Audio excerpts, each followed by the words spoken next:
ಸದ್ಗುರುನಾಥ.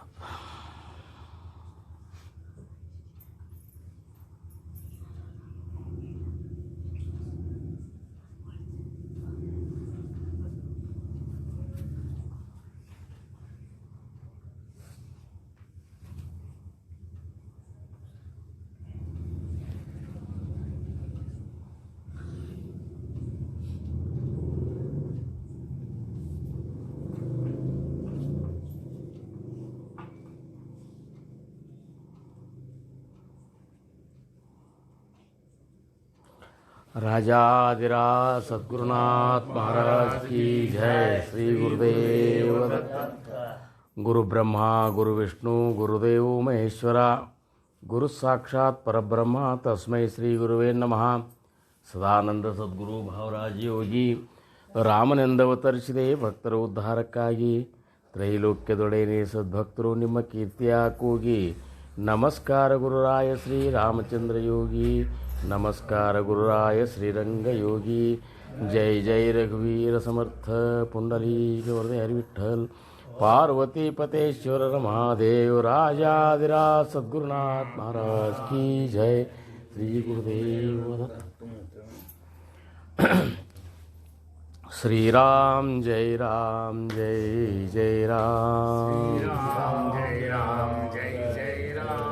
श्री राम जय राम जय जय राम. श्री राम जय राम जय जय राम. श्री राम जय राम जय जय राम. श्री राम जय राम जय जय राम. राजाधिराज सद्गुरुनाथ महाराज की जय. श्री गुरुदेव दत्त. ಶ್ರೀರಾಮ್.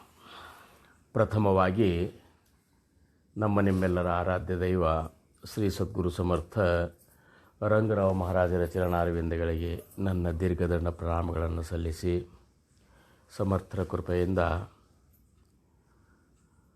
ಜರುಗುತ್ತಿರುವ ಈ ಒಂದು ಮಹಾಯಜ್ಞ ಸಪ್ತಾಹದ ಕಾರ್ಯಕ್ರಮ, ಈ ಕಾರ್ಯಕ್ರಮದ ಅಧಿಪತಿಗಳಾಗಿರುವಂತಹ ಸದ್ಗುರು ಸಮರ್ಥ ರಾಮದಾಸ್ ಮಹಾರಾಜರಿಗೆ ಮತ್ತು ಜ್ಞಾನದ ಈಶ್ವರರೇ ಆಗಿರುವಂತಹ ಜ್ಞಾನೇಶ್ವರ ಮಾವುಲಿಯವರ ಚರಣಾರವಿಂದಗಳಿಗೆ ನನ್ನ ದೀರ್ಘದಂಡ ಪ್ರಣಾಮಗಳನ್ನು ಸಲ್ಲಿಸಿ, ವಿಶೇಷವಾದಂತಹ ಇವತ್ತು ಅತ್ಯಂತ ಮಹತ್ವದ ದಿನ, ಏಕಾದಶಿಯ ದಿನ. ಇವತ್ತು ಈ ಏಕಾದಶಿ ಭಾಳ ವಿಶೇಷದ. ಇದು ವಾರ್ಕರಿ ಸಂಪ್ರದಾಯದವರಿಗೆ ಈ ಏಕಾದಶಿ ಅನ್ನುವಂಥದ್ದು ಭಾಳಷ್ಟು ಏನಪ್ಪ ಅಂದ್ರೆ ಅಂತಃಕರಣಕ್ಕೆ ನೋವನ್ನು ಕೊಡ್ತದೆ. ಒಂದು ರೀತಿ ನಮ್ಮ ಜೀವನ ಧನ್ಯ ಆತಲ್ಲಪ್ಪ ಅಂತನ್ನುವಂಥ ಒಂದು ಅವಸ್ಥೆನೂ ಅವ್ರಿಗೆ ಪ್ರಾಪ್ತ ಆಗ್ತದೆ. ಯಾಕಂದ್ರೆ ಇದ್ರ ಹಿಂದಿನ ಏಕಾದಶಿ ಕಾರ್ತೀಕ ಏಕಾದಶಿ.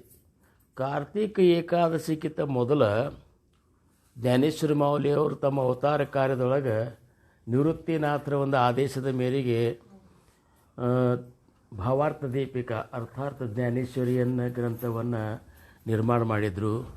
ಆಮೇಲೆ ಏನಪ್ಪ ಅಂದ್ರೆ ಇನ್ನೂ ನಾನಾ ಥರ ಅಭಂಗಗಳನ್ನಾಗಲಿ ಇಂಥ ಎಲ್ಲ ಗ್ರಂಥಗಳು ನಿರ್ಮಾಣ ಆದರೆ ಕೊನೆಗೆ ಮಾಡಿದ್ದಂದ್ರೆ ಇದೆ, ಯಾರೋ ಜ್ಞಾನೇಶ್ವರಿ. ಈ ಗ್ರಂಥ ನಿರ್ಮಾಣ ಮಾಡಿದ ಮೇಲೆ ಮೌಲಿಯವ್ರಿಗೆ ಏನು ಅನ್ನಿಸ್ಲಿಕ್ಕತ್ತು, ಬಂದ ಕಾರ್ಯ ಮುಗೀತು ಅಂತ ಅನ್ನಿಸ್ಲಿಕ್ಕತ್ತು ಅವ್ರಿಗೆ. ಇನ್ನು ನಾನು ಅವತಾರ ಸಂಪನ್ನಗೊಳಿಸಬೇಕು ಅನ್ನುವಂಥದ್ದು ಅವ್ರ ಅಂತಃಕರಣದಾಗ ಬರಲಿಕ್ಕತ್ತು ಅವ್ರಿಗೆ. ಇದು ಅಣ್ತಮ್ಮರಿಗೆ ಗೊತ್ತಿದ್ದಿದ್ದಿಲ್ಲ. ಆದರೆ ಮುಂದೆ ಈ ಏಕಾದಶಿಗೆ ಅಂದರೆ ಇದ್ರ ಹಿಂದಿನ ಕಾರ್ತಿಕ ಏಕಾದಶಿಗೆ ಏನು ಬಂದ್ರಲ್ಲ 4 ಮಂದಿ ಅಣ್ತಮ್ಮರು ಬಂದು ಮೊದಲು ಚಂದ್ರಭಾಗದಾಗ ಪುಂಡಲೀಕನ ಗುಡಿಯೊಳಗೆ ಹೋಗ್ತಾರೆ. ಭಕ್ತ ಪುಂಡಲೀಕನ ಗುಡಿಯೊಳಗೆ ಹೋಗಿ ನಮಸ್ಕಾರ ಮಾಡಿ ಕೂಡ್ತಾರೆ. ಭಕ್ತರಾಜವ ಪುಂಡಲೀಕ ಅಂದರೆ ಭಕ್ತರಾಜ. ಅಲ್ಲಿ ಕೂತ ಇವರೆಲ್ಲ ನಮಸ್ಕಾರ ಮಾಡಿ ಬರ್ತಾರೆ. ಮಾವುಲಿಯವ್ರು ಅಲ್ಲೇ ಕೂಡ್ತಾರೆ. ಕೂತ ಅವ್ರ ಮುಂದೆ ಏನೋ ಅಂತಾರೆ, ಭಕ್ತ ಅವನ ಜೀವನ ನೆನೆಸ್ಕೊಂಡಿರ್ಬೇಕು ಅಥವಾ ಒಟ್ಟು ಅವನ ಮುಂದೆ ಏನೋ ತಮ್ಮ ಭಿನ್ನ ಇದು ಮಾಡಿ ಮುಂದೆ ಬರ್ತಾರೆ. ಬಂದು ಯಾವಾಗ ಪಾಂಡುರಂಗನ ದರ್ಶನಕ್ಕೆ ಬರ್ಲಿಕ್ಕೆ ಹತ್ತಿರ್ತಾರೆ, ಪಾಂಡುರಂಗಗೆ ಹಿಂಗೆ ಅನಿಸಿಬಿಡ್ತದ,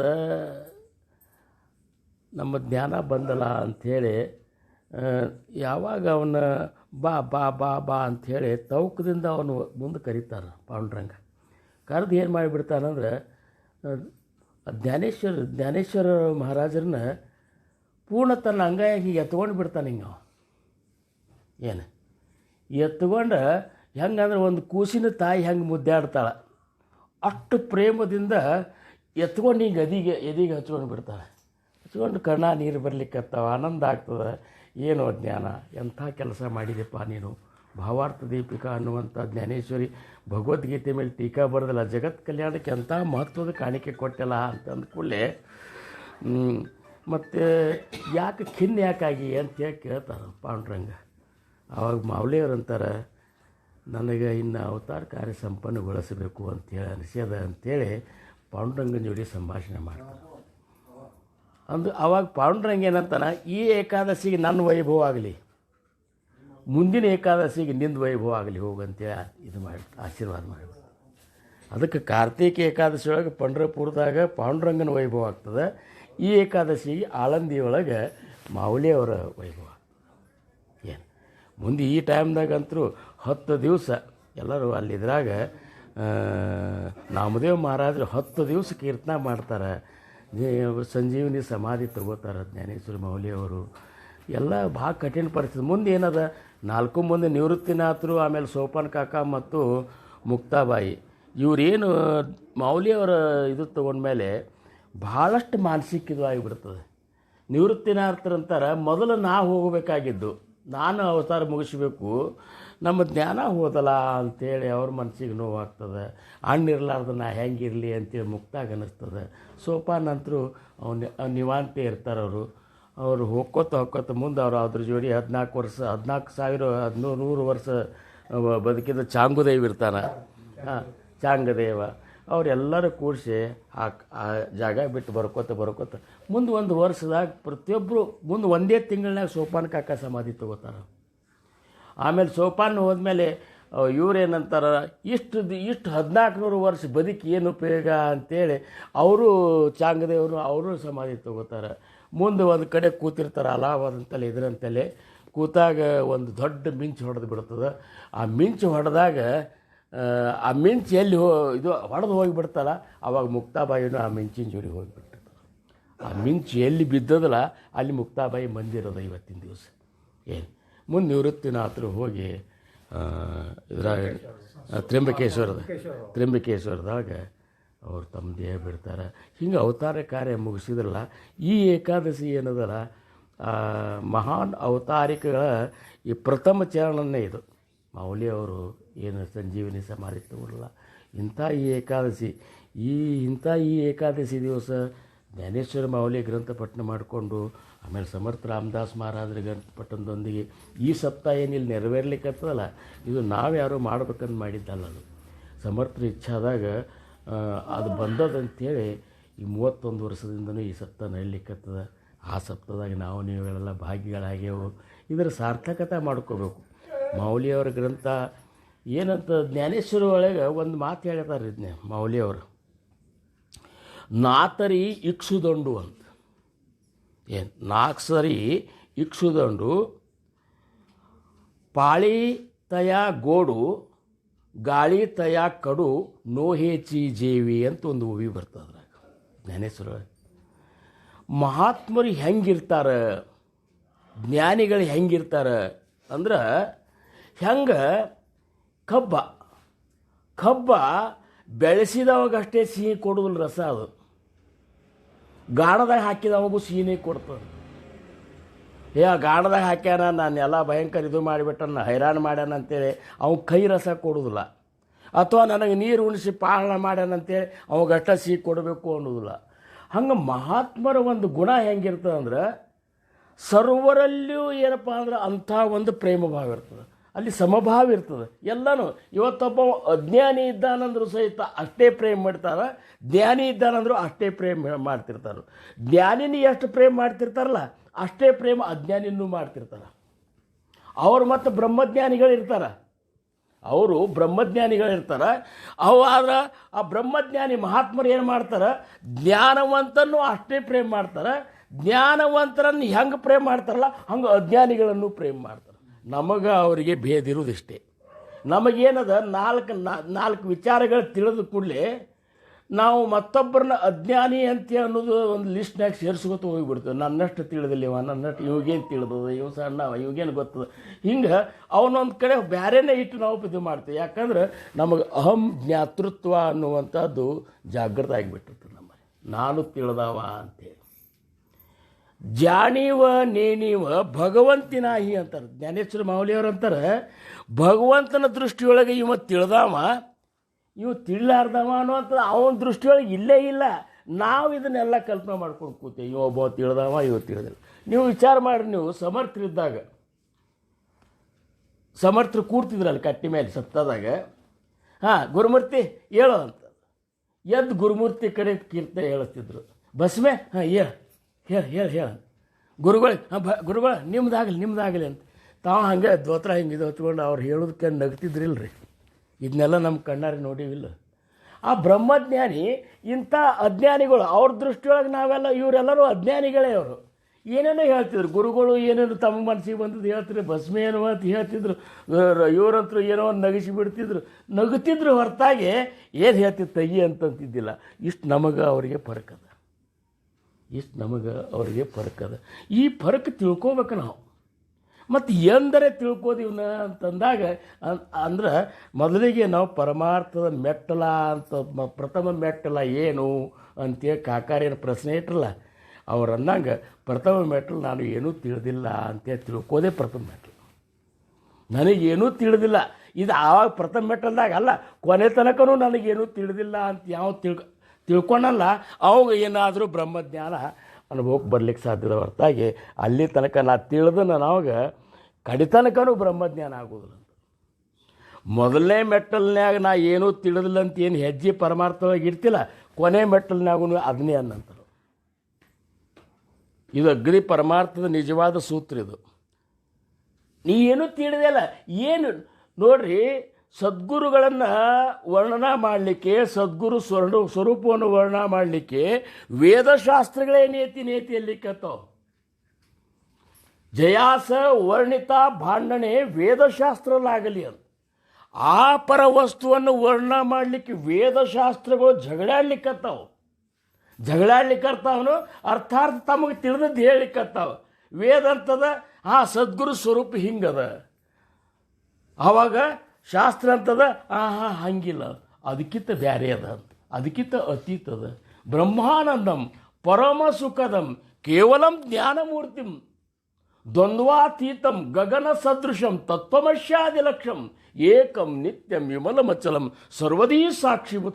ಎಷ್ಟರ ಸದ್ಗುರುನಾಥನ ಅವಸ್ಥಾ ಅಂದ್ರೆ ಎಲ್ಲದರಿಂದ ಅತೀತದ, ತ್ರಿಗುಣಾತೀತ, ಎಲ್ಲದರಿಂದ ಅತೀತ ಇರುವಂಥ ಪರವಸ್ತುವನ್ನು ವರ್ಣನ ಮಾಡಲಿಕ್ಕೆ ವೇದಶಾಸ್ತ್ರಗಳೇ ನೇತಿ ಅನ್ನುವಂಥಾಗ ನಾವೇನ್ರಿ ತಿಳ್ಕೊಂಡೇವು ಅಂತನ್ನುವಂಥದ್ದು ನಿಜವಾಗಿಯೂ ಅಪಹಾಸ್ಯ ಅನ್ನಿಸ್ತದೆ. ಅದು ಅಂದ್ರೇನು ಸಮ್ಮತ ಅನಿಸೋಲ್ಲ. ಅದೊಂದು ಅಪ್ರಮಾಣ ಅಂತಂತಾರೆ. ಐಸಾ ಅಪ್ರಮಾಣ ಬೋಳ್ನ್ಯಾಚೆ ಕಾಯ್ದೇವೆ ಅಂತಲ್ಲ ಸಮರ್ಥರು. ನಾವು ಏನೇ ತಿಳಿದ ಅಂದರೆ ಅದು ಅಪ್ರಮಾಣ. ಇಷ್ಟು ಆಮೇಲೆ ಸಮರ್ಥರ ಜೋಡಿ ನಾವು ಭಾಳ ದಿವಸ ಇದ್ದೇವೆ ಒಂದು ಮಾತ್ರಕ್ಕೆ ಸಮರ್ಥರನ್ನು ತಿಳ್ಕೊಂಡಂಗೆ ಆತನು ನಾವು ಹಂಗೂ ಇಲ್ಲ. ಸಮರ್ಥರ ರೂಪ ತಿಳ್ಕೊಂಡು ಮಾತ್ರಕ್ಕೆ ಸಮರ್ಥರನ್ನು ತಿಳ್ಕೊಂಡಂಗೆ ಆತನು ಹಂಗೂ ಅಲ್ಲ. ಮಹಾರಾಜರು ಹಂಗಿದ್ರು ಹಿಂಗಿದ್ರು, ಅವ್ರ ಜೋಡಿ ಹಿಂಗಿದ್ರು ಏನು ಬೇಕಾದಷ್ಟು ಅವ್ರು ಹೆಂಗಿದ್ರು ಅನ್ನುವಂಥದ್ದು, ಅದು ಹೆಂಗಿದ್ರು ಅವ್ರು ಹಾಗೇ ಇದ್ರು. ಮಜ ನ ಕಳೆ ಹಾ ವಿಚಾರು ಅಂತಾರೆ ಸಮರ್ಥರು ಅಂತಾರೆ. ಮಜ ನ ಕಳೆ ಹಾ ವಿಚಾರು ದುರುನಿ ಮಾಜಾ ನಮಸ್ಕಾರು ಗುರುದೇವ ಪೈಲಪಾರು ಪಾವವಿ ಮಜ. ಗುರುನಾಥ, ನನಗೆ ಈ ವಿಚಾರ ತಿಳಿದ್ರೆ ನೀ ಹೆಂಗಿದ್ಯೋ ಹಾಗೇ ಇದ್ದೆ, ಅದಕ್ಕೆ ನಿನಗೆ ದೂರಿಂದ ನಮಸ್ಕಾರ. ಅದಕ್ಕೆ ಅವ್ರೇನು ಮಾಡಿದರು, ಈ 1ನೇ ದಶಕ 4ನೇ ಸಮಾಸಲ್ಲ ಅದು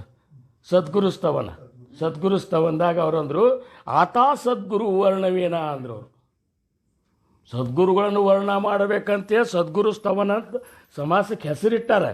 ವರ್ಣ ಮಾಡ್ಬೇಕಂತಾರ ಆತ ಸದ್ಗುರು ವರ್ಣವೇನ. ಈಗ ನಾನು ಸದ್ಗುರುಗಳನ್ನು ವರ್ಣ ಮಾಡ್ಬೇಕಂತ ಕರೆ ವರ್ಣ ಮಾಡ್ಲಿಕ್ಕೆ ನನಗಾಗುವುದು. ಜೇಥೆ ಮಾಯಾ ಸ್ಪರ್ಶಿಸಕೇನ ತೇ ಸ್ವರೂಪ ಮಜ ಅಜ್ಞಾನ ಕಾಯ ಕಳೆ ಅಂತಾರು. ತಾವು ಅಜ್ಞಾನಿ ಅಂತೇಳಿ ಪ್ರಕಟ ಮಾಡ್ತಾರೆ, ಅದಕ್ಕೆ ಅವ್ರು ಜ್ಞಾನಿ ಇದ್ದಾರೆ. ಸಮರ್ಥರು ನಾನು ಅಜ್ಞಾನಿ ಇದ್ದನಂತೇಳಿ ಇಂಥ ಮಹಾನ್ ಸ್ಥಿತಿ ಒಳಗೆ ಜಗತ್ತಿಗೆ ಹೇಳಿಕತ್ತಾರ. ದಾಸಬೋಧ ಗ್ರಂಥದ ಮುಖಾಂತರ ಮಜ ಅಜ್ಞಾನ ಕಾಯ ಕಳೆ ಅಂತ ಹೇಳ್ಬೇಕಾದ್ರೆ, ನಾ ಅಜ್ಞಾನಿ ಅಂತ ಹೇಳ್ಬೇಕಾದ್ರೆ ಎಂಥ ಜ್ಞಾನ ಸಂಪನ್ನರಿರ್ಬೇಕು ಸಮರ್ಥರು, ವಿಚಾರ ಮಾಡಿರಿ ನೀವು. ಅದಕ್ಕೆ ಯಾರು ತಿಳಿದಿಲ್ಲ ಅಂತೇಳಿ ಕೊನೆ ತನಕ ಅಂದಿರ್ತಾರಲ್ಲ, ಅವ್ರಿಗೇನಾದರೂ ಸ್ವಲ್ಪ ಕಾಯಿ ಉಮಜಲೇ ತರಿ ನುಮಜೆ ಅಂತಾರೆ. ಕಾಯಿ ಸಮಜಲೇ ತರಿ ನ ಸಮಜೆ, ಕಾಯಿ ಭುಜೆ ತರೆ ನಿರ್ಭುಜೆ ಕಿಂಚಿತ್ ಮಾತ್ರ. ಸಮರ್ಥರು ಅಂತಾರೆ ಎಲ್ಲೋ ಸ್ವಲ್ಪ ಅವ್ರಿಗೆ ತಿಳಿಲಿಕ್ಕೆ ಸಾಧ್ಯದ, ತಿಳಿದಿಲ್ಲ ಅಂದವಾಗ ತಿಳಿತದ. ಅಹಂಕಾರದ ನೆಣ ನುಂಗೆ ನಾವು ಊಟ ರುಚಿ ಹತ್ತಾನ ಅಂತ ಕೇಳ್ತಾರೆ ಅವರು. ಮನಾತಿ ಶ್ಲೋಕನಾಗ ಅಂತಾರೆ ಅಹಂಕಾರದ ನಣ ನುಂಗಿದಾಗ ಊಟ ರುಚಿ ಹತ್ತಾನ, ಏನು ತಿಳ್ಲಿಕ್ಕೆ ಸಾಧ್ಯದ? ಒಂದು ಆನೆಯನ್ನು 4 ಮಂದಿ ಕುಡ್ರು ನೋಡಿದ್ರೆ ಅವ್ರು ಏನು ಹೇಳ್ತಾರೆ? ಬಾಲ ಹಿಡ್ದವ ಹಾವಿನ ಗತಿ ಅದ ಅಂತಾನೆ. ಹೌದಲ್ಕ ಎಂಕಣ?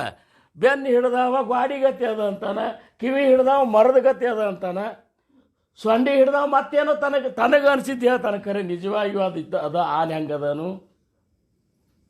ಆನಿರೋದು ಬೇರೆನೇ ಅದ. ಹಂಗೆ ಮಹಾರಾಜರು ನಮ್ಮ ಜೋಡಿ ಹಿಂಗೆ ಮಾಡ್ತಿದ್ರು. ನಾವು ಅವ್ರ ಜೋಡಿ ಇದ್ದೇವೆ, ನಮ್ಮ ಮನೆಯಾಗೆ ಬಾ ಇರ್ತೀವಿ. ಎಲ್ಲ ಸುಳ್ಳದು. ಜಗತ್ತಿನ ಇಡೀ ಅಖಿಲಾಂಡ ಕೋಟಿ ಬ್ರಹ್ಮಾಂಡದ ನಾಯಕ, ಅನಂತ ಕೋಟಿ ಬ್ರಹ್ಮಾಂಡದ ನಾಯಕ ಒಂದು ಮನ್ಯಾಗ ಹೆಂಗೆ ಹಿಡಿಸ್ಲಿಕ್ಕೆ ಸಾಧ್ಯದ? ಒಂದು ಮನ್ಯಾಗ ಇರ್ಲಿಕ್ಕೆ ಸಾಧ್ಯದನೋ? ಅವನು ಇಡೀ ಅನಂತ ಕೋಟಿ ಬ್ರಹ್ಮಾಂಡಗಳೇ ಅವನ ಮನೆಯವ. ನಮ್ಮ ಕಲ್ಪನಾದಾಗ ಮಹಾರಾಜನ ಇಷ್ಟಿಷ್ಟೇ ತಿಳ್ಕೊಂಡೆವು. ಹೆಂಗೆ 4 ಮಂದಿ ಕೊಡ್ರಿದಾರಲ್ಲ ಹಂಗೆ ತಿಳ್ಕೊಂಡೆವು. ಎಲ್ಲಿ ತನಕ ಮಹಾರಾಜರ ರೂಪವನ್ನು ತಿಳ್ಕೊತೀವಲ್ಲ ಅಲ್ಲಿ ತನಕ ಪರಿಪೂರ್ಣ ತಿಳುವಳಿಕೆ ಅಲ್ಲಂತಾರೆ. ಸದ್ಗುರುಗಳ ರೂಪವನ್ನು ತಿಳ್ಕೋದು ಪರಿಪೂರ್ಣ ತಿಳುವಳಿಕೆ ಅಲ್ಲ, ಸದ್ಗುರು ಸ್ವರೂಪ ತಿಳ್ಕೋದು ಮಾತ್ರ ಪರಿಪೂರ್ಣ ತಿಳುವಳಿಕೆ. ಅದಕ್ಕೆ ಸಗುಣ ನೀ ಮಾಡು, ಸಗುಣ ಆರಾಧನಾ ಮಾಡು, ನಿರ್ಗುಣ ಸ್ವರೂಪ ನಿನ್ನ ಅನುಭವಕ್ಕೆ ಬಂತಂದ್ರೆ ನಿರ್ಗುಣ ಬ್ರಹ್ಮತೆ ನಿಶ್ಚಳ ಅಂತರಿ ಬಿಂಬಿಲೆ, ಆವಾಗ ಝಾಲೆ ಸಾಧನಾ ಚೇಪಳ, ಆವಾಗ ನಿನ್ನ ಸಾಧನ ಸಫಲ ಆತು ಅಂತಾರೆ. ಸಾಧನ ಸಫಲ ಆಗ್ಬೇಕಾದ್ರೆ ಸಾಧಕ ಮೊದಲಾಗಬೇಕಲ್ಲ ನಾವು. ಯಾಕ್ರಿ? ನಮ್ಮ ಸಾಧನ ಸಫಲ ಆಗ್ಬೇಕಾದ್ರೆ ಸಾಧಕರು ಮೊದಲು ನಾವು ಆಗಬೇಕು. ಸಾಧಕರು ಯಾವಾಗ ಆಗ್ತೇವೆ ಹಂಗಾರ? ಯಾವಾಗಿನಿಂದ ನಾವು ಸಾಧಕರನ್ನು ಸಿಗೋತೀವಿ? ಗುರುವಿನ ಸದ್ಗುರುಗಳನ್ನು ಮಾಡ್ಕೊಳ್ಳೋಕ್ಕಿಂತ ಮೊದಲು ನಾವು ಸಾಧಕರು ಇರ್ತೀವ ನಾವು? ಇಲ್ಲ. ಆವಾಗ ಸುಮ್ಮನೆ ಸಾಮಾನ್ಯ ಒಬ್ಬ ವ್ಯಕ್ತಿ ಇರ್ತೀವಿ. ಯಾವಾಗ ಸದ್ಗುರುಗಳಿಂದ ಅನುಗ್ರಹಿತರಾಗ್ತೀವಲ್ಲ ಆ ಕ್ಷಣದಿಂದ ನಾವು ಸಾಧಕರು. ಯಾಕಂದ್ರೆ ಸಾಧನೆ ಮಾರ್ಗವನ್ನು ಸದ್ಗುರು ತೋರಿಸ್ತಾನೆ. ನಮ್ಮ ಸಂಪ್ರದಾಯ ನಾನು ಮುಟ್ಟಿದ ಹಾದಿ ಏನದಲ್ಲ ಆ ಹಾದಿಗೆ ಈ ಪ್ರಕಾರ ನಡಿಬೇಕು. ನೀನು 4 ಹೊತ್ತು ಭಜನೆ ಮಾಡಬೇಕು, 3 ಸರಿ ದಾಸಬೋಧ ಓದಬೇಕು, ಕನಿಷ್ಠ ಅಂದರೂ ಮುಂಜಾನೆ 1 ತಾಸು ಸಂಜೆಗೆ 1 ತಾಸು ಧ್ಯಾನ ಮಾಡಬೇಕು, ನೀತಿ ಕಾಯ್ಕೊಂಡು ನಡಿಬೇಕು, ನೀತಿ ಕಾಯ್ಕೊಂಡು ಧ್ಯಾನ ಮಾಡಬೇಕು ಅಂತ ಹೇಳ್ತಾರೆ. ಇವತ್ತರ ಎಲ್ಲರೂ ಅರ್ಥ ಆಗ್ಬೇಕಲ್ಲ ನಮಗೆ. ಈಗ ನೀತಿನೇ ಅಂದರೆ ಏನು, ನೀತಿ ಅಂದರೆ ಏನು? ಹಂಗಾರ ನಮ್ಮ ಮಹಾರಾಜ್ ಹೇಳ್ತಾರೆ ನೀತಿ ಕಾಯ್ಕೊಂಡು. ನೀತಿ ಕಾಯ್ಕೋದಂದ್ರೆ ಏನು? ನೀತಿ ವ್ಯಾಖ್ಯಾ ಸಂಸ್ಕೃತನಾಗ ಸುಭಾಷಿತಗಾರ ಹೇಳ್ತಾರೆ ನ್ಯಾಯಬೋಧಕ ವಾಕ್ಯಂ ಇತಿ ನೀತಿ ಅಂತ. ಅಂದ್ರೆ ದೊಡ್ಡವರ ಆದರ್ಶಗಳೇ ನೀತಿ. ನೀತಿಗೆ ಇಷ್ಟೇ ವ್ಯಾಖ್ಯಾ ಅಂತಿಲ್ಲ. ಅದಕ್ಕೆ ನೀತಿಗೆ ಇಷ್ಟೇ ವ್ಯಾಖ್ಯೆ ಅಂತಲ್ಲ, ದೊಡ್ಡವರ ಆದರ್ಶ ಏನವಲ್ಲ ಅವು ನೀತಿ. ದೊಡ್ಡವ್ರು ಅಂದ್ರೆ ಯಾರು ಹಂಗಾದ್ರೆ? ದೊಡ್ಡವರ ಆದರ್ಶ ಅಂದ್ರೆ ದೊಡ್ಡವ್ರು ಯಾರು? ಈಗ ನನಗೆ ಜಗನ್ನಾಥ ಕಾಕರು ದೊಡ್ಡವರು. ಅವ್ರಕ್ಕಿಂತ ವಯಸ್ಸಾದ್ರು ಯಂಕಾನಂದ ದೃಷ್ಟಿಯಾಗಿ ಜಗನ್ನಾಥ ಕಾಕರು ಸಣ್ಣವರೆಲ್ಲ. ಆವಾಗ ದೊಡ್ಡವ್ರು ಆಗೋದಿಲ್ಲ ಅವರು. ಆವಾಗ ಯಂಕಾಂಡ ದೊಡ್ಡವ ಆಗ್ತಾನೆ. ಯಂಕಾಂಡಕ್ಕಿಂತ ವಯಸ್ಸದ ಅವ್ರು ದೊಡ್ಡವ್ರು ಆಗ್ತಾರೆ. ಅಂದ್ರೆ ಒಬ್ರಿಗಿಂತ ಒಬ್ಬರು ದೊಡ್ಡವ್ರು ಇದ್ದಾರಲ್ಲ. ಎಲ್ಲಿ ತನಕ ದೊಡ್ಡವ್ರು ಇದ್ದಾರಲ್ಲ ಅಲ್ಲಿ ತನಕ ನಾವು ದೊಡ್ಡವ್ರು ಅಂತೂ ಅಲ್ಲೇ ಅಲ್ಲ, ಸಣ್ಣವರೇ ನಾವು. ಹಂಗಾರೆ ದೊಡ್ಡವರೊಳಗೆ ದೊಡ್ಡವ್ರು ಯಾರು ಅಂದ್ರೆ ನ ಗುರುರಧಿಕಂ, ಸದ್ಗುರುಗಳಕ್ಕಿಂತ ದೊಡ್ಡವರು ಯಾರೂ ಇಲ್ಲ. ಯಾಕ್ರಿ? ನ ಗುರುರಧಿಕಂ, ಗುರುವಿನಕ್ಕಿಂತ ದೊಡ್ಡವ್ರು ಯಾರೂ ಇಲ್ಲ. ಮತ್ತು ಗುರುವಿನಕ್ಕಿಂತ ದೊಡ್ಡವ್ರು ಇಲ್ಲ ಅಂದಾಗ ಸದ್ಗುರುಗಳ ಒಂದು ಜೀವನ ಏನದಲ್ಲ ಅದೇ ನೀತಿ. ನನಗೆ ಅನುಗ್ರಹ ಮಾಡಿದಂಥ ಸದ್ಗುರುನಾಥನ ಜೀವನ ಏನದಲ್ಲ ಆ ಜೀವನದ ಆದರ್ಶಗಳೇನವಲ್ಲ ಅವು ನೀತಿ. ಅವ್ರು ಹೆಂಗೆ ಬದುಕಿದ್ರೆ ಹಂಗೆ ಬದುಕಿರಲ್ಲ ಅಂತಾರವರು. 700 ಕುಲಕರ್ಣಿ ಉಗುಳಿ ಬಂದವರಿಗೆ ನಾವು ಅಂತೇವೆ ಇನ್ನೂ 700 ಕುಲಕರ್ಣಿ ನಮಗೆ ಸಿಕ್ಕರೆ ಚಲೋ ಆತಂತ ನಾವು ಅಂತೇವೆ. ಒಂದ ಊರು ಕುಲಕರ್ಣಿಕೆ ಆಗ್ಯದ, 700 ಕುಲಕರ್ಣಿ ನಮಗೆ ಸಿಕ್ಕರೆ ಸಮರ್ಥರ ಕೃಪಾ ಆದಂಗೆ ಆಗ್ತದಂತ ನಾವು ತಿಳ್ಕೊತೇವೆ. ಅವ್ರಂತಾರೆ 700 ಕುಲಕರ್ಣಿಕೆ ನಾವು ಉಗುಳಿ ಬಂದನು ಅಂತಂತಾರೆ. ಮತ್ತು ಎಲ್ಲಿ ಅವರ ಆದರ್ಶಲ್ಲಿ ನಮ್ಮ ಆದರ್ಶಲ್ಲಿ ಸಮರ್ಥರು ಸದ್ಗುರು ರಾಮಚಂದ್ರ ಮಹಾರಾಜರಿಂದ ಉಪದೇಶ ತಗೊಂಡು ಕೂಡಲೇ ತಿರುಗಿ ಮನೆ ಕಡೆ ವಿಚಾರ ಮಾಡಲಿಲ್ಲ ಅವರು. ಕೇವಲ ಸದ್ಗುರುನಾಥನ ಸಾನ್ನಿಧ್ಯವನ್ನು ಬಯಸಿದ್ರು. ಅವ್ರು ಕೊಟ್ಟಂಥ ನಾಮಸ್ಮರಣೆಗಾಗಿ ಬದುಕಿದ್ರು. ನಾವೇಂದ್ರೆ ಮಾಡ್ಯೇವು ನಂಗೆ ಇಲ್ಲ ಉಪದೇಶ ತೊಗೊಂಡೆವು. ಉಪದೇಶ ತೊಗೊಂಡ ಮೇಲೆ 10 ವರ್ಷಗಟ್ಟಲೆ ಸದ್ಗುರುಗಳ ದರ್ಶನ ತೊಗೊಳಾರ್ದವರು ಎಷ್ಟೋ ಮಂದಿ ಇದ್ದಾರೆ ನಮ್ಮಲ್ಲಿ. ಉಪದೇಶ ತೊಗೊಂಡು ಹೋದವ್ರು ಇದೇ ಬಸ್ ಮೇಲೆ ಉಪದೇಶ ತೊಗೊಂಡು ಹೋದ್ಮೇಲೆ 10 ವರ್ಷದ ಮೇಲೆ ಮಹಾರಾಜರ ದರ್ಶನ ಆಗ್ಯದ. ಒಬ್ಬಣ್ಣವ್ರು ಉಪದೇಶ ತೊಗೊಂಡು ಹೋದ್ಮೇಲೆ 7 ವರ್ಷದ ಮೇಲೆ ಮಹಾರಾಜರ ದರ್ಶನ ಆಗ್ಯದ. ಅದಕ್ಕೆ ಅವ್ರು ಅಂದರು, ಇರಪ್ಪ ಏನದು ಉಪದೇಶ ತೊಗೊಂಡ್ರೆ ಮುಕ್ತ ಆಗ್ತಾನೆ, 7 ಜನ್ಮ ಹೋಗ್ತಾವಂತ. ಹೋಗ್ಲಾರ್ದ ಏನು ಮಾಡ್ತಾವೆ? ಹಾಂ, ಎಷ್ಟೋ ಮಂದಿ ಅಂದರೆ ಏನು, ನಾವು ಹೆಂಗೆ ಸಾಧಕರು ಅಂತ ಅನಿಸ್ಕೋಬೇಕಾದ್ರೆ ಸಾಧಕತ್ವ ನಮ್ಗೆ ಮೊದಲು ಪ್ರಾಪ್ತಿ ಆಗಿಲ್ಲ. ಮತ್ತು ಸಾಧಕತ್ವ ನಾವು ಸರಿಯಾಗಿ ಮಾಡಿದಾಗ ಮಾತ್ರ ಸಾಧ್ಯ ಹೋಗ್ತಾ. ಆವಾಗ ಏನದ ಜಾಲೆ ಸಾಧನಾಚೆ ಫಲ, ನಮ್ಮ ಸಾಧನಾ ಫಲ. ಸಾಧಕರು ಅಂದರೆ ಮೊದಲು ಅವಗುಣಗಳನ್ನು ತ್ಯಾಗ ಮಾಡಿದ್ರೆ ಅವ್ರು ಮಾತ್ರ ಸಾಧಕರು ಅಂತ ಹೇಳ್ತಾರೆ. ಮೊದಲೇ ಓವಿಯೊಳಗೆ ಸಾಧಕ ಲಕ್ಷಣ ಹೇಳ್ತಾರೆ. ಅವಗುಣಗಳನ್ನು ಯಾರು ತ್ಯಾಗ ಮಾಡಿ ಒಳ್ಳೆಯ ಗುಣಗಳನ್ನು ಧಾರಣ ಮಾಡ್ಕೊಂಡು ಮುಂದುವರ್ಲಿಕ್ಕತ್ತಾರಲ್ಲ ಅವರು ಸಾಧಕರು. ಅವು ಇದ್ದಂಗೆ ಅವಗುಣ ಇದ್ದಂಗೆ ಇರಲಿ, ನಾವು ಹಾಗೆ ಮುರಿತೀವಿ ಅಂದ್ರೆ ಸಾಧಕರು ಹೆಂಗೆ ಆಗ್ತೀವಿ ನಾವು? ಒಂದೊಂದೊಂದನ್ನು ಬಿಡಬೇಕಲ್ಲ. ಅವಗುಣಗಳನ್ನು ತ್ಯಾಗ ಮಾಡಬೇಕು, ಸದ್ಗುರುಗಳನ್ನು ಧಾರಣ ಮಾಡ್ಕೋಬೇಕು. ಇಷ್ಟು ಮಾಡ್ಕೋತ ಹೋದಾಗ ಅದು ಸಾಧನ ಮಾಡಿದಂಗೆ. ಯಾವುದೇ ಬಿಡುದಿಲ್ಲ ನಾವು ಅಂತಂದರೆ ಹೆಂಗೆ ಆಗ್ತದೆ?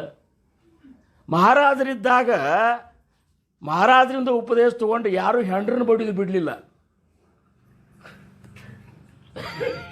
ಏನು ಅವು ಒಡಗಟ್ಟಿಗೆಲೆ ಬಡಿಸ್ಕೊಂಡು ಬಂದ ಮಹಾರಾಜರ ಮುಂದೆ ಅಳ್ಕೋತ ಕೂಡ್ತಿದ್ರು ಅವರು.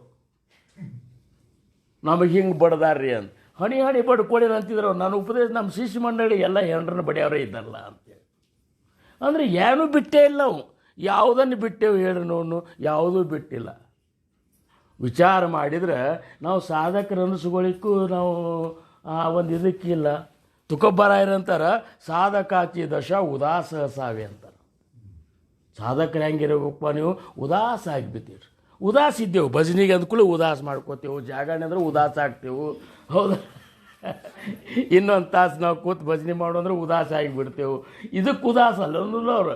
ಪ್ರಾಪಂಚಿಕ ವಿಷಯದ ಸುಖವನ್ನು ಭೋಗಿಸ್ಲಿಕ್ಕೆ ಉದಾಸ ಆಗಿಬಿಡು. ವಿಷಯ ಸುಖದ ಬಗ್ಗೆ ನೀವು ಉದಾಸ ಆಗಿಬಿಡು. ಪ್ರಾಪಂಚಿಕ ವ್ಯವಹಾರ ಬಗ್ಗೆ ಉದಾಸ ಆಗಿಬಿಡು. ಆಗ ಹಂಗೆ ಆಗ್ತದಂತನ್ನು ನಾವೇನು ಮಾಡ್ತೇವೆ? ಇದ್ರ ಸಂಬಂಧ ಉದಾಸ ಆಗಿಬಿಡ್ತೇವೆ. ಇದಂದ್ರೆ ನೋಡಿ, ನೀವೆಲ್ಲ 80-83 ವರ್ಷನವ್ರು ನೀವು ಇನ್ನೂ ಮೋತಿ ಢಾಢ ಅದ. ನಮ್ಮ ಸಣ್ಣವ್ರ ಮೋತಿ ನೋಡ್ರಿ, ನಮ್ಮೆಲ್ಲ ಮೋತಿ ಹಂಗಾಗ್ಯವ. ಇಲ್ಲೇ ಇವಂದ ನೋಡ್ರಿ, ನಮಗೆ ಇವು ಯಾಕೆ ಬರಕ್ಕದ ನಿಮಗೆ? ಯಾಕಂದ್ರೆ ನಾವು ಉದಾಸ ಎಲ್ಲಿ ಆಗ್ಬೇಕು ಅಲ್ಲಿ ಆಗಿಲ್ಲ. ಇಲ್ಲಿ ಉದಾಸ ಆಗ್ಯವು, ಅಲ್ಲಿ ಏನು ಖುಬಿ ಕಡಿಮೆ ಇಲ್ಲ. ಏನು ಕಡಿಮೆ ಆಗ್ಯದ ಅಂತೀರಿ ನೀವು? ಇಲ್ಲಿ ಚಲೋ ಅರಿವಿ ಹಾಕ್ಕೊಂಡು ಬರ್ತೀವಿ, ಮನ್ಯಾಗ ಹೋಗ್ರಿ, ಯಾರೂ ಬರಮಾಡೋ ಎಲ್ಲ ಇರೋಲ್ಲ. ಯಾಕಪ್ಪ ನೀ ಏನು ಅರ್ಬಿ ಹಾಕೋತಿ ಅದಕ್ಕೊಂದು ಅರ್ಥ ಅದನು ಅಂತ ವಿಚಾರ ಮಾಡಿವ್ ನಾವೇನು ರೀ? ನಾವು ಯಾವ ಅರ್ಬಿ ತೊಡ್ಲಿಕ್ಕತ್ತೀವೋ ಅದಕ್ಕೊಂದು ಅರ್ಥ ಬೇಕು. ಏನೇ ಮಾಡಿದ್ರು ಒಂದು ಅರ್ಥ ಅದ ಅದಕ್ಕೆ. ಏನು ಹಾಫ್ ಪ್ಯಾಂಟ್ ಹಾಕ್ಕೊಳ್ಳ ಎಲ್ಲಿ ಬೇಕಾದ್ರೆ ಅಡ್ಡಾಡೋ ಯೋಗ್ಯದನ ಅದು ಸಾಧಕರ ಲಕ್ಷಣ. ಅದು ಇದ್ರ ವಿಚಾರ ಮಾಡ್ರಿ ಅಂತಾರೆ ಅವರು. ಹೆಂಗಂದ್ರೆ ಪಾದದಕ್ಕಿಂತ ಹೆಚ್ಚು ಮ್ಯಾಲಿನ ಶರೀರ ಯಾರಿಗೂ ಕಾಣಿಸ್ಬಾರ್ದು. ಇದು ಸಾಧಕರು ಇರಬೇಕು. ಸಾತ್ವಿಕ ಉಡುಗೆ ಅಂತಾರೆ ಅವಕ್ಕೆ. ಸಾತ್ವಿಕ ಉಡುಗೆ, ಸಾತ್ವಿಕ ತೊಡುಗೆ, ಸಾತ್ವಿಕ ಆಹಾರ, ಸಾತ್ವಿಕ ಜನರ ಸಂಘ, ಸಾತ್ವಿಕ ವಿಹಾರ ಇವೆಲ್ಲ ಕಾಯಂ ನಡೀತಿದ್ರೆ ಮಾತ್ರ ಸಾಧಕತ್ವ ಸಾಧ್ಯ ಆಗ್ತದೆ. ಇವು ಯಾವ ಇಲ್ಲಿರೋದೇ ಬೇರೆ, ಅಲ್ಲಿರೋದೇ ಬೇರೆ. ಅಲ್ಲಿ ಹಂಗಾರಿ, ಇಲ್ಲಿ ಹಿಂಗೇರಿ ಅಂತೇಳಿ ಅಲ್ಲೇ ಹೌದು ಅನಿಸ್ಕೋತೇವೆ ನಾವು, ಇಲ್ಲೇ ಹೌದು ಅನಿಸ್ಕೋಬೇಕಂತೇವೆ. ಮಹಾರಾಜರ ಹೌದು ಅನ್ನೋ ತನಕ ಹೌದಿದ್ರು ಸಹಿತ ಅವು ನೀರು ತುಂಬೋ ಹೌದುಗಳೇ ಕರೆ ಅವು. ಹೌದಲ್ಲ? ಮಹಾರಾಜರ ಹೌದು ಅನ್ಬೇಕು. ಹೌದು, ಇವ ಒಂದಪ್ಪ ನನ್ನ ಶಿಷ್ಯ ಅಂತನ್ಬೇಕು. ಹಂಗೆ ಬದುಕಿದವ್ರು ಇದ್ದಾರೆ, ಇಲ್ಲಂತಿಲ್ಲ. ಆದರೆ ಸದ್ಯದ ಪೀಳಿಗೆ ಒಳಗೆ ಭವಿಷ್ಯ ಭಾಳ ಕಡಿಮೆ ಅದ ನಮಗೀಗ. ಸಾಂಪ್ರದಾಯದ ಒಂದು ಭಕ್ತಿ ಮಾರ್ಗ ಉತ್ತರೋತ್ತರ ಬೆಳಿಬೇಕಂದು ಮಹಾರಾಜರೇನು ಅಂದಾರಲ್ಲ, ಆ ಉತ್ತರೋತ್ತರ ಬೆಳಿಲಿಕ್ಕೆ ಮುಂದಿನ ಪೀಳಿಗೆ ಒಳಗೆ ಏನದ ಅಂತೀನಿ ನೀನು? ಏನೂ ಇಲ್ಲ. ನಾವು ವಾಸ್ತವಿಕ ಹೇಳ್ಬೇಕಂದ್ರೆ ಏನೂ ಇಲ್ಲ. ಮತ್ತಿನ್ನು ಅದ ಅಂತ ತಿಳ್ಕೊಂಡ್ರೆ ಅದ ಅಂತ ತಿಳ್ಕೊರಿ, ಆದರೆ ಏನೂ ಇಲ್ಲ. ಅದು ಏನಿರಬೇಕು ಅವೆಲ್ಲ ಇದ್ದು ಅಂದ್ರೆ ಮಾತ್ರ ಉತ್ತರೋತ್ತರ ಭಕ್ತಿ ಉಳಿತದೆ. ಯಾಕಪ್ಪ? ಹಾಂ, ಕಾತ್ಲದ ಏನೂ ಇಲ್ಲೇ ಇಲ್ಲ. ಮತ್ತು ಇವನ್ನೆಲ್ಲ ಒಂದು ಕೂತ್ಕೊಂಡು ವಿಚಾರ ಮಾಡಬೇಕಲ್ಲ. ಸಾಧಕರನ್ನು ನಾವು ಸಾಧಕತ್ವ ಉದಾಸ ಅಸಾವೆ ಅಂತೇವು. ಉಪಾಧಿ ನಸಾವೆ ಅಂತರ್ಬಾಹ್ಯ ಅಂತಾರೆ ತುಕೋಬಾರ ಏನಂತಾರೆ ಸಾಧಕರು ಹೆಂಗಿರಬೇಕು, ಯಾವ ಉಪಾಧಿ ಒಳಗೆ ಹೊರಗೆ ಯಾವ ಉಪಾಧಿನೇ ಹಚ್ಕೋಬೇಡ. ನಾವು ಒಳಗೂ ಉಪಾಧಿ ಹಚ್ಕೊಂಡು ಕೂತೇವೆ, ಹೊರಗೂ ಉಪಾಧಿ ಹಚ್ಕೊಂಡು. ಹೊರಗೆ ಎಷ್ಟು ಉಪಾಧಿ ಅದ ಅಂದ್ರೆ ಉಪಜೀವನ ಸಂಬಂಧ, ಈ ಹೊಟ್ಟೆ ತುಂಬೋ ಸಂಬಂಧ ಎಷ್ಟು ಉಪಾಧಿ ಅದ ಅಂದ್ರೆ 12 ತಾಸು 18 ತಾಸು ದುಡಿದ್ರು ಸಹಿತ ನಮಗೆ ಸಾಲ್ವಲ್ತಾಗ್ಯದ. ಹೌದು ಬಿಡು, ಇನ್ನು ಒಳಗಿನ ಉಪಾಧಿಯರೇ ಬಿಟ್ಟೇವಂತೀರ. ನಾ ರಗಡ ಸಾಧನ ಇದು ಮಾಡೀನಿ, ನಾ ಪ್ರವಚನ ಹೇಳ್ತೀನಿ, ನಾ ಕೀರ್ತನ ಹೇಳ್ತೀನಿ, ನಾ ಶಾನೆ ಇದ್ದೀನಿ, ನಾ ಸಂಗೀತ ಮಾಡ್ತೀನಿ, ರಾಗ ಬಲ್ದವ, ನನಗೆ ಅದು ಗೊತ್ತದ ಇದು ಗೊತ್ತದ, ನಾ ಎಲ್ಲರಿಗೂ ಶ್ರೇಷ್ಠ, ಎಷ್ಟು ಒಳಗಿನ ಉಪಾಧಿನೂ ತುಂಬ್ಕೊಂಡು ಕೂತ. ಅವ್ರಂತರ ಒಳಗೂ ಬೇಡ ಹೊರಗೂ ಬೇಡ, ಏನು ಇಂತಿಂಥವ್ರು ಮಾಡಿ ರಗಡ್ ಹೋಗಿಬಿಟ್ಟಾರೆ, ನೀವೊಬ್ಬ ಏನು ದೊಡ್ಡ ಏನು ಇದು ಅಂತೇಳಿ ಸಮರ್ಥರು ಅಂತಾರೆ. ಅವ್ರನ್ನ ಸೃಷ್ಟಿ ಮಾಡಿದವನೇ ನಾ ಇದ್ದೀನಿ, ನೀ ಅಂತಿ ನೀ ಮಾಡ್ಕೊಂಡು ಅಂತ. ಹೀಗೆಲ್ಲ ಉಪಾದಿನ ಸಾವೇ ಅಂತರಬಾಯ ಲೋಲುಪ್ಯತ ಕಾಯ ನಿದ್ರೆ ತೇಜಿನಾವೆ ಭೋಜನ ಕರಾವೆ ಪರಿಮಿತ. ಈ ಶರೀರ ಭಾಳ ಮೋಹ ಮಾಡಬೇಡ ಅಂತೇಳಿ ಹೇಳ್ತಾರೆ ಸಾಧಕರು. ಮೋಹ ಮಾಡಬಾರ್ದು. ಇದನ್ನು ಸಾಧನಕ್ಕೆ ಎಷ್ಟು ಬೇಕು ಅಷ್ಟು ಇಡಬೇಕು. ಅದನ್ನು ಎಷ್ಟು ಮೋಹ ಮಾಡೋದು ಅಂದ್ರೆ ಇದ್ರ ಬಗ್ಗೆ ವಿಚಾರ ಮಾಡಿದರೆ ಈ ಶರೀರ ಸರಿಯಾಗಿರೋ ಸಂಬಂಧ ಬದುಕ್ಯಾರ ಮಂದಿಗೆ, ಅದನ್ನು ಸುಂದರತಾ ಸಂಬಂಧ ಬದುಕ್ಯಾರ. ಇವತ್ತಿಂದ ಎಷ್ಟು ಬ್ಯೂಟಿ ಪಾರ್ಲರ್ಗಳು ಏನೇನವಲ್ಲ ಈ ಸಾಧನ ಇದು, ಇವೆಲ್ಲ ಕೇವಲ ಶರೀರ ಸೌಂದರ್ಯಕ್ಕೆ ಆಗ್ಯದ, ಅದು ಹಳಸುಗೋತಾನೆ ಹೊಂಟದ ಮತ್ತಷ್ಟು. ಹೌದಲ್ಲ? ಅದಕ್ಕಂತಾರೆ ಲೋಲುಪ್ಯತಕ. ಇದನ್ನು ಭಾಳ ಪ್ರೀತಿ ಮಾಡಲಿಕ್ಕೆ ಹೋಗಬೇಡ, ಭಾಳ ನಿಗ್ಲೆಕ್ಟು ಮಾಡಬೇಡ. ನಿದ್ರೆ ತೇಜಿನಾವೆ, ನಿದ್ದೆ ಕಡಿಮೆ ಮಾಡಂತಾರವ್ರು. ನಿದ್ದೆ ಕಡಿಮೆ ಮಾಡೋದು ನಾನು ಕೇಳಿದ್ರೆ ಇವು 9 ತಳಗೆ ಯಾರು ಹೇಳ್ತಾರಂತೀನಿ ಈಗ ಹೆಂಕಣ? 9 ತಳಗೆ ಯಾರ ಮನೆಯಾಗೂ ಇನ್ನೂ ತನಕ ಹೇಳುವುದಿಲ್ಲ. ನಾವೆಲ್ಲ ಹಳಿ ಮಂದಿ ಎಲ್ಲ ತಲೆ ಕೈ ಹಚ್ಕೊಂಡು ಕೂತದ, ಅವ್ರು ಹೇಳೋ ತನಕ ಬಾಗಿಲ ತೆಗಿಯೋಂಗಿಲ್ಲ. ಎಷ್ಟು ಪರಿಸ್ಥಿತಿ ನಮ್ಮ ಮನೆವಾರ. ಅವರು 9 ತನಕ ಹೇಳುವುದಿಲ್ಲ, ಯಾಕಂದ್ರೆ 12-1 ತನಕ ಇವ್ರು ಮೊಬೈಲ್ ನೋಡ್ಕೊತ ಮಲ್ಕೊಂಡು ಬಿಡ್ತಾರೆ ಹನುಮಂತ.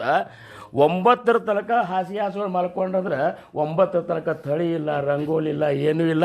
ನಾವು ಎದ್ರು ಸಹಿತ ಬಾಗಿಲ ತೆಗೆದು ಹೊರಗೆ ಬರುವಂಗಿಲ್ಲ. ಇಂಥ ಪರಿಸ್ಥಿತಿ ನಮ್ದು ಆಗ್ಯದ. ಈಗಿನ ಪೀಳಿಗೆ ಹಿಂಗೆ ಮಾಡ್ತದೆ. ಅವ್ರಂತಾರೆ ನಿದ್ರೆ ತೇಜಿ ನಾವೇ ಭೋಜನ ಕರಾವೆ ಪರಿಮಿತ ಅಂತಾರೆ. ಊಟ ಮಾಡಿರಿ, ಒಂದು ಲೆಕ್ಕದ ಮೇಲೆ ಮಾಡಿರಿ. ಊಟ ಏನು ಲೆಕ್ಕದ ಮೇಲೆ ಮಾಡೋದು? ಇವತ್ತಿನ ದಿವಸ ಮನ್ಯಾಗ ಅಡುಗೆ ಮಾಡ್ಕೊಂಡು ತಿನ್ನೋರೇ ಇಲ್ಲ ಸಾಧಕರೇ. ಇವರೆಲ್ಲ ಹೊಂಟ್ರೆ ಹೊರಗಿನ ತಂದೆ ತಿಂತಾರೆ. ಯಾರು ಮಾಡೋದು ಬೇಡ ಬಿಟ್ಟಾರೆ, ರೊಕ್ಕ ರಗಡದ ಹೊರಗಿನ ತರ್ತಾರೆ ತಿಂತಾರೆ. ಇದು ಚಲೋ. ಮತ್ತು ಹೊರಗಿನ ತಂದವ್ರು ಯಾರ ಕೈಯಲ್ಲಿ ಅಡುಗೆ ಆಗಿರ್ತಲ್ಲ ಅವ್ರ ಗುಣಗಳು ಆ ಅಡುಗೆಯಾಗಿ ಬಂದಿರ್ತಾವೆ. ಹೀಗೆಲ್ಲ ಸೂತ್ರವವು. ಯಾರ ಕೈಯಲ್ಲಿ ಈಗ ಇದು ಆಗಿರ್ತಲ್ಲ, ಈಗ ಪಾನಿಪುರಿ ಅದು ತಿನ್ಲಿಕ್ಕೆ ಹೋಗ್ತಾರೆ, ಅವ್ರಂತೂ ಆ ಕೈ ಎದ್ದೆ ಕೊಡ್ತಿರ್ತಾರೆ. ಅಂದ್ರೆ ಏನಪ್ಪ ಅದು ಒಟ್ಟು ಒಂದು ನಮೂನಿ ಎಲ್ಲ ಅಂದಂಗೆ ಅಂತೇವಪ್ಪ. ಬರೀ ಮುಂದಿನ ಮಂದಿಗೆ ಅಂತಾರೆ ಶಂಕಣ್ಣವ್ರು ಅನ್ನಿಸ್ತದೆ. ವಿಚಾರ ಮಾಡಿದರೆ ಎಲ್ಲಿದೆ ಸಾಧಕತ್ವ? ಏಕಾಂತಿ ಲೋಕಾಂತಿ ಸ್ತ್ರೀಯಾಶಿ ಭಾಷಣ ಪ್ರಾಣಗೇಲ್ಯ ಜಾಣ ಬೋಲೂನೇ ಅಂತಾರೆ ತುಕಾರಾಮ್ ಮಹಾರಾಜ್. ಸಾಧಕರು ಹೆಂಗಿರಬೇಕು? ಏಕಾಂತದೊಳಗರೆ ಇರು, ಲೋಕಾಂತದೊಳಗಿರು. ಹೆಣ್ಮಕ್ಳ ಜೋಡಿ ಪರಸ್ತ್ರೀ ಜೋಡಿ ನೀವು ಮಾತಾಡ್ಲಿಕ್ಕೆ ಹೋಗ್ಬೇಡ. ಜೀವ ಹೋದ್ರೆ ಮಾತಾಡಿ ಬಂತಾರೆ. ಇವತ್ತು ಎಲ್ಲಿ ಸಪ್ತಾಕ್ ಬಂದರು ಸಹಿತ ಹೆಣ್ಮಕ್ಳು ಕರ್ಕೊಂಡೇ ಎಲ್ಲ ನಾವು ವ್ಯವಹಾರ ಅದಕ್ಕೆ ನಾವು ಏಕಾಂತದೊಳಗೆ ಎಲ್ಲಿ ಸಾಧಕತ್ವ ತುಕೋಬಾರ ಹೇಳಿದ ಸಾಧಕತ್ವಕ್ಕೆ ನಾವು ಇರೋದಕ್ಕೆ ಒಂದಕ್ಕೊಂದು ಅಜಗಜಾಂತರ ಫರಕದ. ತುಕಾಮಣೆ ಐಸೆ ಸಾಧನೆ ಜೋ ರಾಹೆ ತೋಚಿ ಜ್ಞಾನ ಲಾಹೆ ಗುರುಕೃಪಾ. ತುಕಾರಾಮ್ ಮಹಾರಾಜರಂತಾರೆ ಈ ಮ್ಯಾಲೆ ಹೇಳಿದಂಗೆ ನೀ ಇರು, ಆವಾಗ ನಿನಗೆ ಗುರುಕೃಪಾದಿಂದ ನಿನಗೆ ಜ್ಞಾನ ಪ್ರಾಪ್ತಿ ಆಗ್ತದೆ ಅಂತ ಹೇಳಿದ್ರೆ. ಅಂಥ ಸಾಧಕರು ಹೆಂಗಿರಬೇಕು ಅನ್ನೋಂಥ ಹಂಗೆ ಇರ್ಲಿಕ್ಕೆ ಪ್ರಯತ್ನ ಮಾಡೋಣ. ನಾಳಿನ ದಿವಸ ರಗಡಿನ ಎಲ್ಲ ವಿಚಾರಗಳು ಸ್ಪಷ್ಟ ಆಗ್ತವೆ. ಆದರೆ ಇಷ್ಟೇ ಕಾಕಾರ ಹೇಳಿದಂಗೆ ಈ ಕಡಿತನಕ್ಕೂ ನನಗೇನೂ ತಿಳಿದಿಲ್ಲ ಅಂಥೇಳಿ ತಿಳಿದದ್ದನ್ನು ಅಳ್ಕೊಂಡಿದ್ದವ ಏನಿದ್ದಲ್ಲ ಅವು ಪಕ್ಕಾ ತಿಳಿದಿರ್ತದೆ ಅಂತನ್ನುವಂಥ ಮಾತು ಇದ್ರಾಗ ಬರ್ತದೆ ಅಂತ ಹೇಳ್ಕೊತ ನನ್ನ ಈ